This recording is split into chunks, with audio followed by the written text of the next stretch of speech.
বাংলাদেশের তিনবারের সাবেক সফল প্রধানমন্ত্রী, অন্যায়ের বিরুদ্ধে আপোষহীন নেত্রী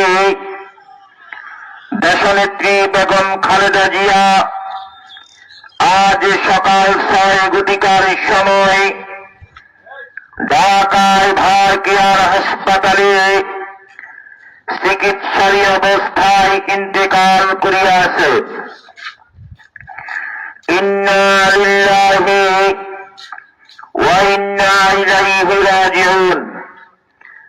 আজকাল বুধবার, আগামীকাল বুধবার বাদ জোহরের নামাজের পর ঢাকা ঐতিহাসিক মানিক মিয়া এভিনিউতে মরহুমার আখিরি জানাজার নামাজ অনুষ্ঠিত হইবে।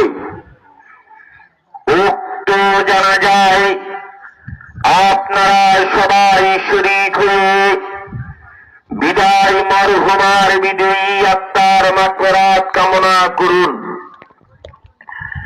দেশ মাতা বেগম খালেদা জিয়ার মৃত্যুতে 8 নং চর এলাহি ইউনিয়ন বিএনপি ও সহযোগী সংগঠন গভীরভাবে শোকাহত।